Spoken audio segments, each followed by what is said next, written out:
Good afternoon, everyone, and welcome to today's webinar titled First-Time Homebuyer Mistakes to Avoid. I'm Julie Klepak, Business Development Representative and Certified Financial Counselor, and I'll be today's moderator. Before we get started, I'd like to go over a few items to help you participate in today's event. We have taken a screenshot of an example of the attendee interface. You should see something that looks like this on your own computer desktop in the upper right corner.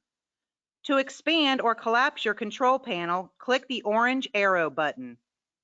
You're listening in using your computer speaker system by default. If you would prefer to join over the phone, just select phone call in the audio pane and the dial-in information will be displayed. All attendees are muted for today's webinar to eliminate background noise for the listening enjoyment of everyone. Click the handouts arrow to view or save the documents from today's webinar. To ask questions during the meeting, please click the questions arrow and type your question inside the panel box. You may send in your questions at any time during the presentation. We will collect these and address them during the Q&A session at the end of today's presentation. Now I'm going to turn the webinar over to your presenter, Robin Lind. Robin is a certified financial counselor, the credit union's education coordinator, and manager of the student credit union program at Northwest and Colerain High Schools. Robin, take it away. Thanks, Julie. Hello, everyone, and welcome to today's webinar, First-Time Homebuyer Mistakes to Avoid. I'm Robin Lynn from COPFCU, and I'm looking forward to sharing some great information with you today. As Julie mentioned, all attendees are on mute at this time to eliminate background noise, but I encourage you to ask questions through the chat window, and Julie will be keeping an eye on that for me throughout the webinar. I'm sure you've noticed that the real estate market has been hot for a while now, and there are several reasons for that. First is mortgage rates. In January, 30-year mortgage rates reached a record low 2.65% nationwide. The average 30-year fixed rate is still hovering around 3%, and lower interest rates allow buyers to buy more house for their budget, so it's a great time to buy. Another factor is the millennials. Last year, the millennials started turning 30, which is an age when a lot of people start to consider buying a home. Almost 5 million millennials turned 30 last year. Another 5 million will turn this year, and that rate is going to continue through 2024. About 6 million homes are sold in a healthy real estate year, so it's easy to see that this is having and will continue to have a significant impact on the housing market for at least the next several years. In fact, in the third quarter of 2020, we had the highest number of first-time home buyers since 2006. 700,000 single-family homes were purchased, which is even more remarkable considering that we were in the middle of a recession and a pandemic. And another reason the market is so active is the pandemic. A lot of people have been working from home and a lot of kids haven't been in school. So we've been stuck in our houses and looking at the same walls all the time. So maybe we've realized that we need something bigger, or maybe we're going to continue working from home. So we need a dedicated office or a finished basement. So our needs have changed a lot over the past year, and a lot of people have been buying and selling due to that. Now, buying your first home, it comes with a lot of big decisions, and it can be as scary as it is exciting. It's one of the biggest purchases you make in life, and it's easy to get swept up in the excitement of looking for your new home and researching neighborhoods and imagining your life there, that you overlook some things that could save you some serious money over the years. And in a market like we have today, where you have to be able to make an offer quickly, doing your homework now can also save you a lot of frustration in the home buying process. So today we're going to talk about some common mistakes that first-time home buyers, or any home buyers for that matter, make and how to avoid them. Mistake number one in the home buying process is not checking your credit early enough. If you've watched any of our previous webinars, you have heard me say this before. Everyone should check their credit report once a year. Your credit score is one of the main factors in any loan, and it will be a major factor in the home buying process and your ability to obtain a loan, as well as in determining your interest rate. Now, there are 3 credit bureaus, so be sure to pull each one and compare them. We see mistakes on credit reports all the time, so it's a good idea to get your credit report at least 6 months ahead before applying for any loan, so you'll have time to dispute any inaccuracies and get them corrected before you apply. And getting your credit report at least 6 months ahead will also give you some time to work on your credit score if you need to. Even a few points in your credit score can make a difference in your interest rate. So if your score isn't quite where you want it to be, take some time to work on your credit. Pay your bills on time every time, and make a concerted effort to pay down debt and lower your DTI. Your DTI, or debt to income ratio, is how much money you owe versus how much money you make, and it's a major part of your credit score. Lenders are looking for what percentage of your monthly income goes to paying your debt minimum payments each month. So the lower your DTI, the better. And you'll also want to avoid closing any credit cards or taking on any new debt, like buying a new car, for several months before buying a home. Closing a credit card will reduce your available credit, which will lower your credit score. And if you close a card that you've had for a long time, it can also shorten your credit history. And taking on any new debt before a major purchase is always a bad idea, and especially for a mortgage where you're determining your interest rate for a loan that you'll potentially have for 30 years. A higher interest rate can mean the difference of thousands of dollars over the years.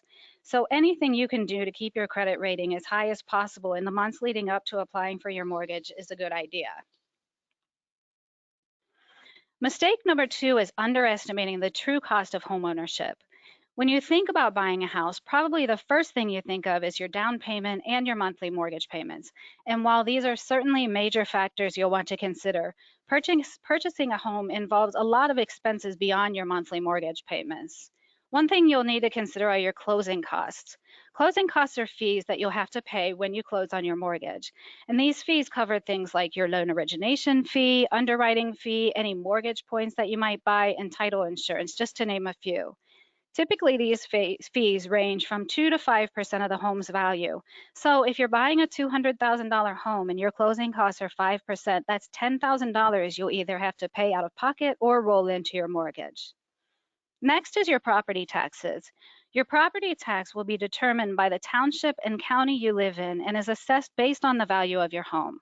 On average, Hamilton County's property tax is 1.53% of a property's assessed fair market value. And here's a fun fact. Hamilton County has one of the highest median property taxes in the United States. It's ranked 332nd out of over 3,000 counties. Property taxes are included in every home listing, so make sure you know what they are when you're considering a property, because they do vary depending on where you're buying. Next is HOA and condo fees. These are monthly, quarterly, or yearly fees that cover costs that benefit your condo complex or your neighborhood. Things like snow plowing, lawn mowing and maintenance of common areas, etc. And these fees can rise, and you can have special assessments from time to time for specific projects like repaving your private drive or your parking lot, installing a new building security system, and other developments. So be sure to ask about these fees when you're looking at the properties that you're interested in. Homeowners insurance is another factor. Now, this shouldn't really be an unexpected expense. Most financial institutions require homeowners insurance before they'll issue a loan. But keep in mind that premiums will rise as the value of your home and your possessions rise. And also, your homeowners insurance, what it doesn't cover, can come as a surprise. So be sure that you understand your coverage. For example, many homeowners insurance policies don't cover acts of God like floods or storm damage, so you might need to get extra coverage depending on where your house is located. You'll also have one-time or temporary expenses to consider, like moving supplies, professional movers, or a moving truck, and maybe renting a storage unit temporarily. And you'll have to set up your internet and utilities, which might be an extra cost. Next is the cost of repairs that come with owning your home. Now, there are a lot of things that can go wrong with your home, and often the older your home is, the more these expenses can add up. Now, this can be anything from repairing or replacing your roof to having to replace your furnace or air conditioning, updating the wiring or plumbing, or needing new appliances. And you can also have issues like termites or mold, or you need to take a tree down, or your driveway needs to be replaced. These costs are very hard to predict, but you need to make sure that you have the money to cover them when they inevitably happen. And finally, any new furniture that you might need for your new home, or renovations you might want to do either now or down the road. Mistake number 3 is not getting a pre-approval before you start shopping for your home. A mortgage pre-approval is a statement from a lender that says that you are qualified to borrow up to a certain amount, and it'll also include an estimated interest rate, although this number can change depending on how soon you put in an offer on a home, since mortgage rates change daily. To come up with your pre-approval amount, your lender is going to take into consideration your income and assets, your debt to income ratio, and your credit score. The better your financial situation looks, the more you'll be able to pre-approve to be a borrow. Now, a pre-qualification is not the same thing as a pre-approval, and the difference is in the depth of the lender's research. For a pre-qualification, you'll provide an overview of your finances, your income, and your debts to the lender. And without looking into it, your lender is going to tell you, based on the numbers you gave us, you would qualify for X amount. A pre-approval, on the other hand, is a thorough inquiry into your finances. They'll pull your credit history, verify your income and assets, and assess your financial situation before they tell you your approved amount. A pre-approval is important for many reasons.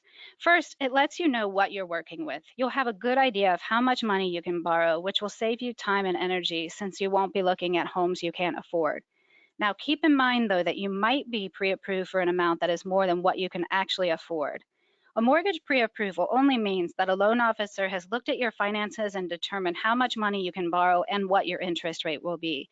But it's not a detailed look into your lifestyle, like what you do with your disposable income. So do you like to go on a lot of vacations? Do you like to eat out a lot? Do you have expensive hobbies? These are going to be factors that only you know. And so you are a better judge of what your actual budget is than they are. I'm sure you've heard the term house poor, and you definitely don't want to get yourself into a situation where you have to change your lifestyle so you can afford your home. So don't take their numbers as set in stone. They're only looking at your numbers on paper. Another reason to get a pre-approval letter is that it makes you a more attractive buyer. A pre-approval shows sellers that you've already started working with a lender and that the lender is willing to work with you. So it gives the sellers peace of mind that they aren't wasting their time with someone who might not be able to purchase their home. And especially in a seller's market like we have today, a pre-approval letter can give you a leg up on the competition if there are multiple offers on the home. And it can also give you more room to negotiate. If the seller knows that you're already qualified for the offer amount, they might be more likely to make compromises if it makes sure that the sale is a sure thing. A pre-approval can also speed up the loan process because most of your information is already in the lender's system, so it can save you some time when you do make an offer. Keep in mind, though, that pre-approvals do have an expiration date. Most pre-approval letters are only valid for 60 to 90 days, and that's for a few reasons. First, your financial situation can change a lot in a few months. Now, sometimes this can be a good thing. Maybe since you've applied for your mortgage, you've really been trying to pay down your debts and you're making sure you're paying everything on time, so your credit score can improve a few points. But it could also be a bad thing. Maybe you left your job or you went out and bought a new TV or furniture and you opened up a store credit card to take advantage of the store discount, which would lower your credit score. So lenders put an expiration date on pre-approval letters to make sure that you're only approved based on your current financial situation. And second, mortgage rates change daily, so you can't keep your locked-in rate forever either. Now, it's not the end of the world if your pre-approval letter expires. If you still haven't found the right home by the time it expires, you'll just need to get an updated pre-approval from your lender. So if you decide to go back to the same lender, it's as simple as re-verifying your financial documents. So you may need to provide them with updated pay stubs and bank statements, etc. If nothing major has happened to your finances, then it shouldn't be a problem to get a new one. If not, you could always go to your second choice lender and get a pre-approval letter from them. But keep in mind, though, that each time you get a new pre-approval, the lender is doing a hard credit pull, which will lower your credit score temporarily. So if you're not actively looking for a home, it might make sense to wait until you are. So again, make sure you're keeping up with your payments, you're not adding any new debt, and try not to change your employment before you close on your new home. Now, sometimes this is unavoidable. So if something happens and you must make a change to your employment, or if you have to make a large purchase, say your car dies and you have to buy a new one, make sure you let your lender know so there won't be any surprises or delays during your closing process. Mistake number 4 is not considering all of the options for your mortgage. Now, there are a lot of mortgage choices available depending on your credit history, your income, down payment, and the type and location of the property you're buying. So make sure you ask your lender about all of your options to make sure that you're getting the best deal for yourself. I don't have time to go in depth about each program, so we're just going to talk about some of the most common types of loans and programs. First, a conventional loan is a loan that's made by a bank or credit union that's not insured by the federal government. The overall borrowing costs tend to be lower than with other mortgages, even if the interest rate is slightly higher. Conventional loans usually require a credit score of 620 or higher, a debt to income ratio of 50% or less, and documentation to verify your income, assets, down payment, and employment. So they're best for borrowers with strong credit, a stable income and employment history, and a down payment of at least 3%. If you put down a deposit of less than 20%, you will generally be required to have private mortgage insurance, but you can ask your lender to cancel that once you've reached 20% equity in your home. FHA loans and VA loans are government insured mortgages. FHA loans are backed by the Federal Housing Administration, and they're good for borrowers who don't have a large down payment or don't have a perfect credit score. For an FHA loan, you'll need a minimum credit score of 580 and 3.5% down to qualify. But if your credit score falls between 500 and 579, you can still get an FHA loan as long as you put 10% down. The FHA doesn't actually lend you the money for your FHA loan. You're going to get your mortgage from an FHA approved lender. The FHA just guarantees the loan and protects the lender if you default.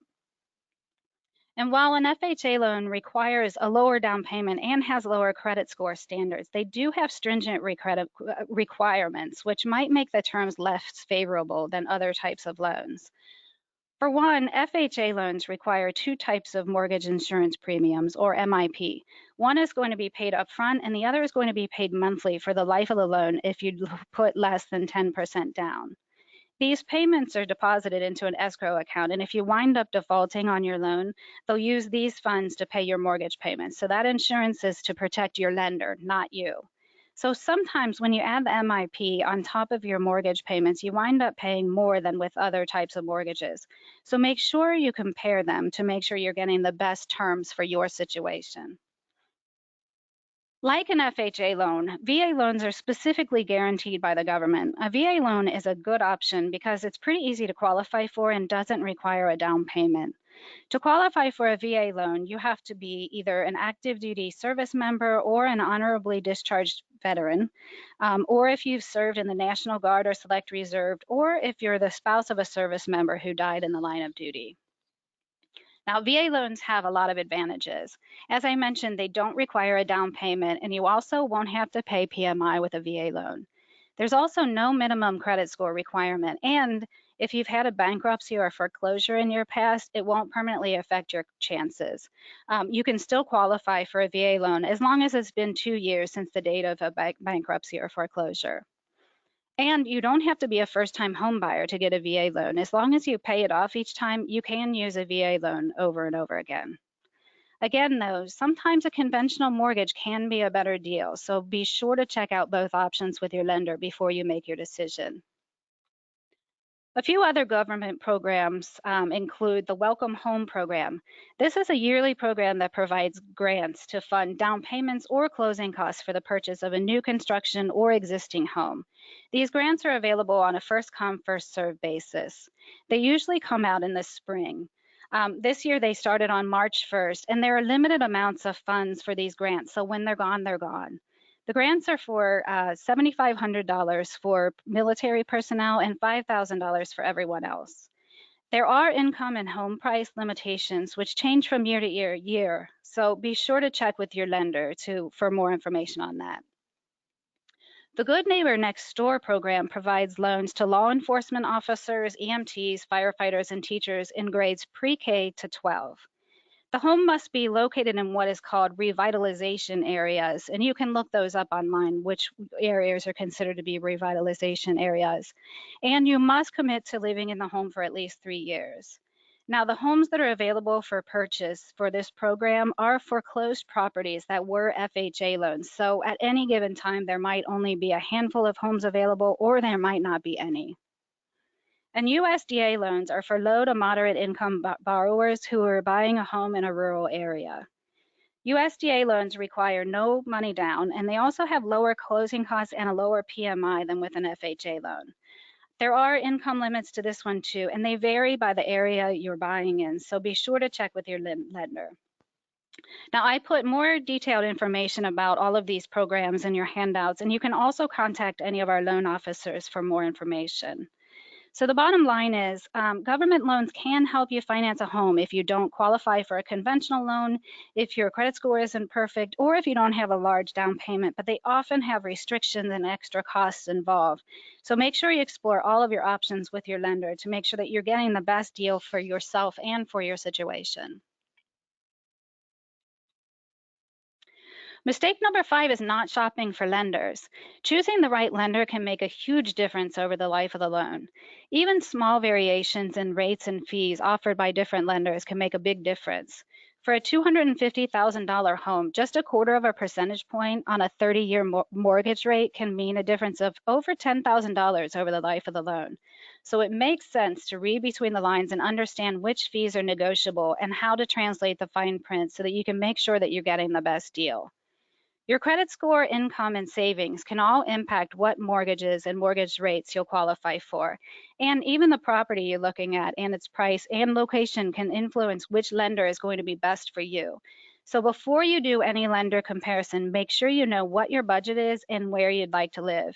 And then from there, talk to multiple lenders and ask what you can qualify for based on your financial profile and what you're looking for in a home. When you're looking at lenders, you're obviously going to want to consider their rates. While all lenders are going to look at your credit profile and your debt and your assets, each one of them is going to have different criteria and they're going to assess it differently. So you might get a better rate and more favorable terms with one lender than another. But there's more to than just finding the best rate. Fees are another factor that you're going to want to consider. Different lenders have different fees and they can really add up. To get an accurate picture of what your fees are going to be on a potential mortgage, you're going to need a loan estimate, which you should get within about 3 days of applying. What you're looking for in your estimate is anything listed in Section A, origination charges. Origination fees are fees that add to the profit a lender makes. A loan's interest rate already has some built-in markup for the lender, and that's one place that they're going to make a profit. But sometimes to make their interest rates appear to be more competitive, mortgage companies add additional fees outside of the rate to increase their profit. So it's really just a way to frame the loan to make it look more attractive than what it really is. And then to make it even trickier, they're not always only called origination fees. You might see these charges listed as an administration fee, an underwriting fee, processing fee, document preparation fee, etc. So it can be kind of a shell game to try to find all these extra fees and which ones can be negotiated or eliminated altogether. And another reason they use different fee names is so that they can split the fee into several smaller amounts so that no one fee looks too high and people won't question them. But you definitely should. Almost every fee in Section A is negotiable and is part of your lender's profit strategy. So you should definitely question them. And the larger the loan you're taking out, the more leeway you have to haggle the fees. So ask your lender if they'll waive some or all of these fees, or if not, at least reduce them. And getting estimates from a few different lenders is a good idea to make sure that you're getting the best deal with the lowest added costs. Some other fees that you're going to see on your loan estimate are your loan application fee. Your application fee is an upfront, usually non-refundable charge for submitting the loan application, and it covers costs the lender incurs while they're reviewing your credit profiles, like your credit check and administrative expenses. Loan application fees are going to vary by the lender, and some lenders will not charge an application fee at all. You'll also see an appraisal fee. An appraisal is an unbiased professional opinion of the home's value and is used to determine whether the contract price is appropriate given the home's condition, location, and features, and compared to recently sold homes in the area. Your lender uses that to make sure that they'll be able to recoup the value of the home if you should default on your loan. And an appraisal usually runs $300 to $400. You also have a home inspection fee. Before they lend you hundreds of thousands of dollars, the lender needs to make sure that the home is structurally sound and okay to live in, and to make sure that there aren't any issues with the house that would make it be worth less than the purchase price. And your home inspection fee is going to average $300 to $500. You'll also see third-party fees like title insurance, title search fees, recording fees, and other administrative costs. Now, you can negotiate some of these costs, but keep in mind that lenders don't generally set the fees for third-party services, so they might not be able to waive them, but it definitely doesn't hurt to ask. You'll also want to look at your closing costs. As I mentioned earlier, closing costs can run between 2 to 5% of the loan amount, which means that on a $200,000 home, you'll be looking at $4,000 to $10,000 in closing costs. And these can also be negotiable. And you might also see mortgage insurance fees, as I mentioned earlier. If you make a down payment of less than 20%, you might have to get private mortgage insurance, or PMI. Lenders often require PMI because you're asking to borrow a lot of money, but you don't have much saved up, so they aren't positive you'll be able to pay them back. With a PMI, you'll pay additional money into an insurance policy each month, and that's going to cover the lender if it turns out that you can't make your mortgage payments. Now, your PMI is tied to the loan-to-value ratio in your home for a conventional mortgage. So the amount of PMI that you pay each month is going to decline as you build equity in your home. And you can ask to have your PMI canceled once you have over 20% equity in your home. So make sure that you look at the fees and understand what they're for and whether they're necessary, and always ask questions if you don't understand something. And also, if you see any errors in the paperwork, such as a misspelled name or a wrong bank account number, make sure you mention it. Getting ahead of any issues early can save you a lot of headaches later. And mistake number 6 is not understanding mortgage points. Most people have heard of points on a mortgage, but what exactly are they, and should you buy them? Points are fees that you can pay to your lender upfront to lower your mortgage interest rate, which will lower your monthly payments and can potentially save you a lot of money over the life of the loan. So you'll often hear it called buying down the rate because you're paying money to lower your interest rate. So basically, you're deciding between having lower upfront costs or saving money over time. Points are optional for the buyer, and they can be a good choice for someone who plans to keep the loan for a number of years. So here's how it works. Each point generally costs 1% of the mortgage amount. So 1 point on a $200,000 mortgage would cost $2,000. Each point typically lowers the interest rate by 0.25%. So if your mortgage rate was 4%, 1 point would lower it to 3.75% for the life of the loan. Now, you can buy more than 1 point, and you can even buy fractions of a point. How much each point lowers your interest rate is going to vary by the lender, and it also depends on the type of mortgage loan you're getting and the overall interest rate environment. Your points are going to be paid at closing, and they're going to be listed on your loan estimate document, as well as the closing disclosure, which you'll receive at the time of closing. And mortgage discount points can be tax deductible, so make sure you ask your tax professional about that. So if you can afford to buy discount points on top of your down payment and your closing costs, you can lower your monthly mortgage payments and save a lot of money over the life of the loan. The key is staying in your home long enough to recoup the cost of buying points. If you sell your home after only a few years, or if you refinance or pay off your mortgage, you can actually lose money by buying discount points. So what you're looking for is your break-even point, which is when your accumulated savings equal the amount you paid for the points. To calculate your break-even point period, you're going to divide the cost of the points by how much you're going to save each month. So let's say you buy points for $4,000, and that's going to help you save a little bit over $58 a month. It's going to take you 68 months to break even on that amount. So almost 6 years, and then after that, it'll all be profit. And here's what that'll look like on a 30-year fixed rate mortgage on a $200,000 home. For 1 point, you would pay $2,000, which will lower your rate 0.25% and save you almost $30 a month on your mortgage payment. At that rate, it's going to take you 68 months to break even. And if you keep your mortgage for the entire term, you'll save over $10,000 over the life of the loan. And if you buy 2 points, you'll save $58 a month on your mortgage payment. And again, it'll take you about 68 months to break even. And if you keep your mortgage for 30 years, you'll save just over $21,000 over the life of the loan by purchasing the points. So again, if you can afford to buy the discount points on top of your down payment and your closing costs, it does make sense to buy the points. As long as you plan to stay in your home or keep the loan long enough to recoup your costs, you can save a lot of money over the life of the loan. I hope you found this information useful. I wish we had more time because there's a lot more we could go into. But I hope you did learn something today. So now I'm going to open it up for questions. And we do have one of our loan officers, Pam, is with us. So if you have any questions, please submit your questions by clicking the questions arrow in your control panel. And while we're waiting for any questions to come in, I did want to let you know that we do have a webinar coming up on April 21st called College Planning 101, How to Prepare, Pay, and Stay in College. And Denise Burmeister is going to lead that one. She's the Director of Strategic Partnerships for CU Student Choice, which is our student education and lending partner. And she's going to give us great insider tips on how to make the most of high school, how to find scholarships and grants, and the pros and cons of federal and private student loans. And you can register for this webinar at copfcu.com/webinars. Julie, do we have any questions? Robin, no, we don't have any questions right now. Okay. Well, again, I hope this was good information, and please feel free to call our loan officers anytime, and they can give you information, on mortgages and a lot of these things that we've talked about.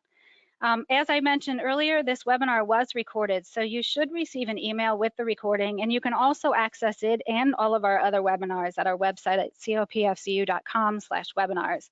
We appreciate you joining us today. If you have any questions, please feel free to contact me. Also, if you have any suggestions for webinar topics that you'd find useful, please let us know. Thank you again for joining us, and have a great day.